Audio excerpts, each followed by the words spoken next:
Our next story focuses on the issue of dirty water, in particular water made dirty by nutrients or human waste.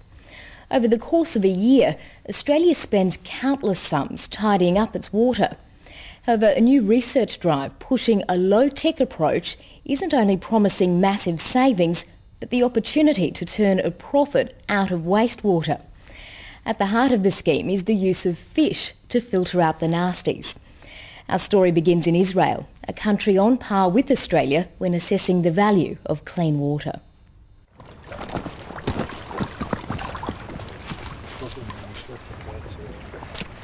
Up on the Golan Heights, not far from the Syrian border, these Israeli firefighters are heading off not so much for a bit of recreational fishing on a day off, but a pretty lucrative second job.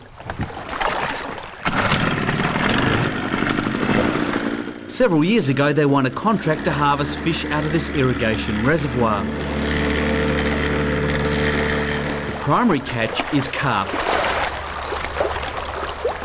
The trick is not to overfish the resource but to maintain it at a constant population, for the carp here are not a pest. They were introduced to do a job themselves, to keep the reservoir clean and the irrigation water flowing. In the past in this dam they have a very severe problem in terms of water quality and blockage of the irrigation equipment. They needed to dose quite high amount and concentration of chlorine in the water, and since we start to put the fish in this dam, the water quality improved dramatically. All the blue-green algae that they used to cover and to be the dominant species in this dam been removed by the fish, and the water quality is really fantastic. They stop using any chlorination as the filtration demand is decreased dramatically. Environmental scientist Dr. Gideon Sagi says in Israel the carp is viewed quite differently to its family in Australia. Here it's an agent for environmental enhancement rather than degradation.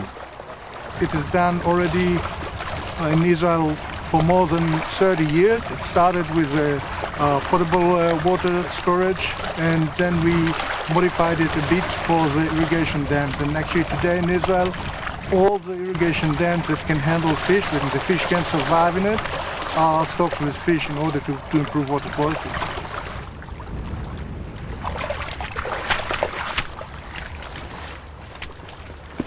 So this is a nice fish, 10 kilo or more. Well, what would a fish like that process and tidy up in a day? Oh, a fish like that can filter about 5 order of magnitude of its own volume. So if we're talking of fish of about 10 kilo, you can filter up to 1 meg per day. A megalitre of water? A megalitre of water per day. It's a very efficient filter that screen the water and clean it. The Israeli experience is that a cocktail of fish species with a wide variety of gastronomic tastes is the best option.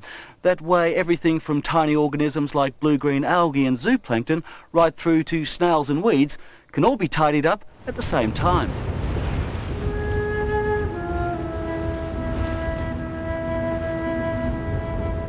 With Israel's highly productive horticulture dependent on drip irrigation, water quality is of the utmost importance to keep down maintenance costs and ensure the precious flow is uninterrupted. Before the fish-based filtering system was developed, chlorine was pumped in from bunkers like this in massive amounts to tidy up the irrigation reservoirs. And it's not really fun to deal with. You need a lot of license and a lot of environment thing, and it's not a lot of fun to deal with concentrated chlorine. And it's not so good for the environment. to cost money also. And I said, let's look for something better. We're not going the next 50 years going to inject chlorine like this. It's crazy. Rafi Golan runs a water company perched above the Sea of Galilee and is an ardent supporter of the biological rather than chemical approach to cleaning his water supplies.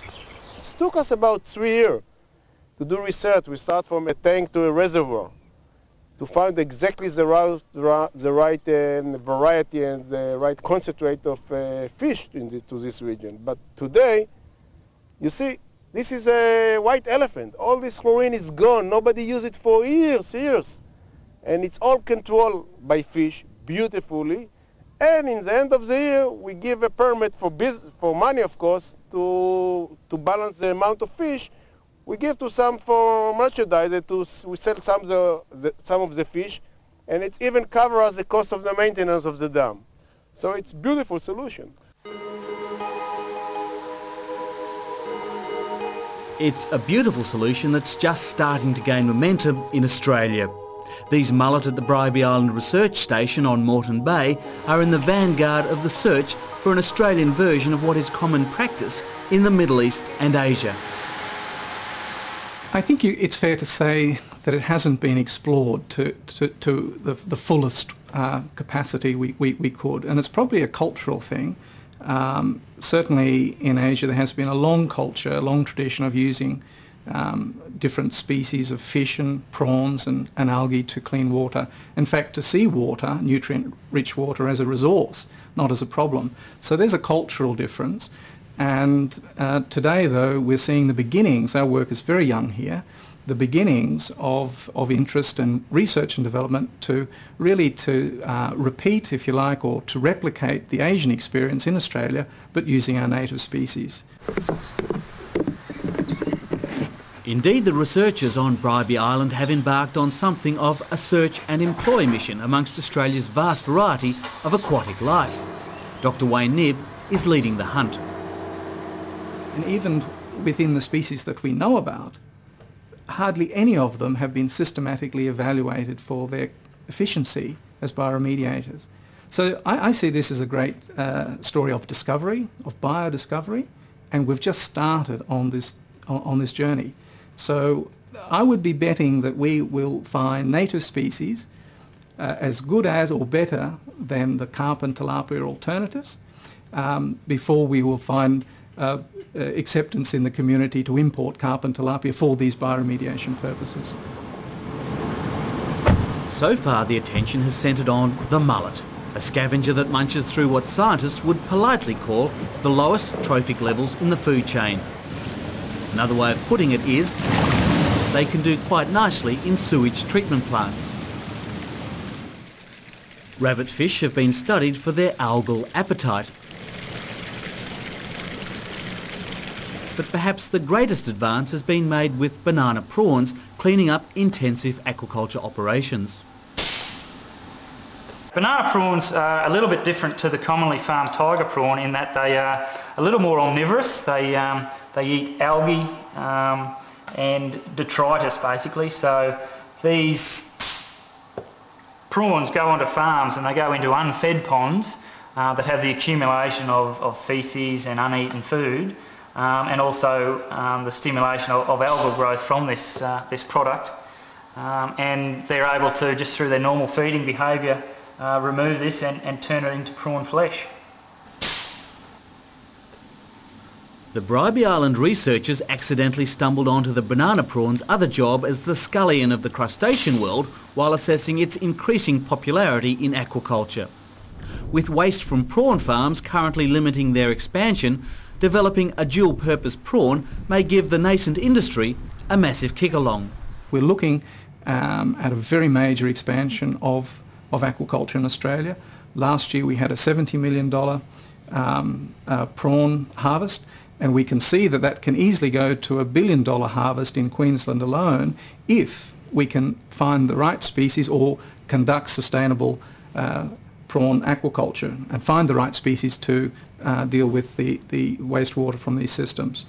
So the economic benefit, I think that we can say, is a $1 billion economic benefit. If we can find the species and technologies to use this waste, then we've released significant industry development for Queensland, and yes, I can put a price figure on that of around $1 billion. If our technologies are profitable, then we feel that the dollar incentive will drive this further and faster than the regulatory pressures. But it's not just the farmed prawn detritus that's excited the interest of the Bribie Island team. They're trialling mullet in the local sewage treatment plant to strip out nutrients that would normally make their way out into the environmentally sensitive Moreton Bay. I guess the focus of our attention is Moreton Bay in southeast Queensland.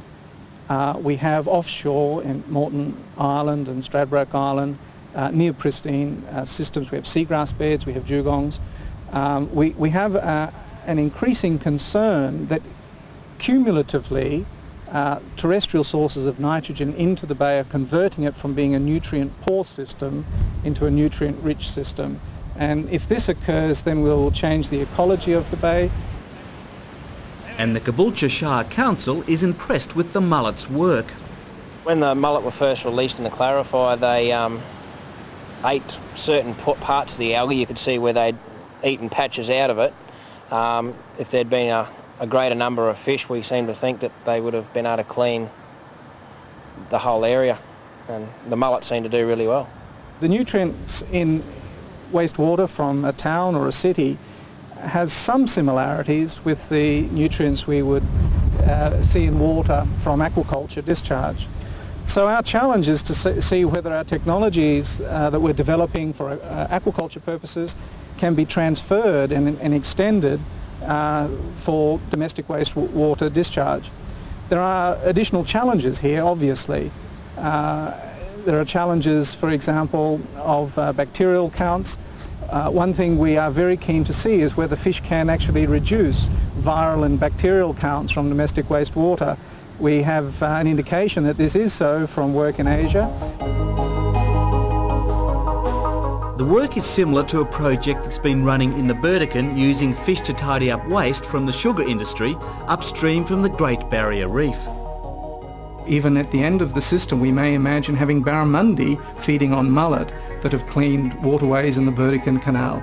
And of course that would interest our recreation fishermen. They would certainly like to think of their barramundi being fed from our mullets that are in turn improving the water quality in the Burdekin. However, there are other marketing opportunities, even for a fish as charismatically challenged as a mullet raised on waste. It could become a champion of the nation's balance of payments as an import replacement, particularly given the heated debate in quarantine circles about the quality of imported trash fish. Australia, surprisingly, imports a whole lot of fish to turn into pet food to then re-export to Asian markets. And I certainly believe that there is an opportunity for Australian primary producers to be producing a high-volume, low-value waste fish or trash fish stream to replace the imports, and I think that there's an environmental good news story that every way you look at it. The head of Fisheries Victoria, Richard McLaughlin, has a far more open mind about the potential for carp as an agent for environmental good than many in Australia. There is potential to use carp as a species, for example, a very tough species capable of utilising very low-grade nutrients to clean up wastewaters, particularly in sewage ponds, to utilise then for pet food. And in the dairy wastewater project, that was about can we use similar species, carp and other native species, to clean up the protein wastes that occur in dairy wastes. Now, a lot of people might feel alarmed at the prospect of actually, I suppose, introducing more carp into Australia.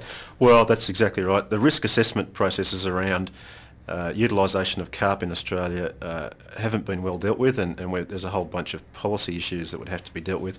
Carp's been used as a trial animal only, but there's potentially a number of native species that could do the job as well. Back in Israel, the carp are going about their job. Dr. Sagi isn't necessarily advocating that the system used here could be dropped directly into Australian waters, but he says it shouldn't be too difficult to develop alternative systems. I'm not in position to give lesson to the Australian, but I think that this system could be adopted in other places in the world, especially in those places who are suffering from blue-green algae bloom, which is a very serious problem in Australia. So using this method with the Australian modification, it could be very, very helpful in controlling the blue-green algae bloom in the potable water dams and also in irrigation dams. And these days, when businesses are looking at the so-called triple bottom line of environmental, social and financial returns, these finned vacuum cleaners may just about fit the bill for cleaning up Australia's water supplies.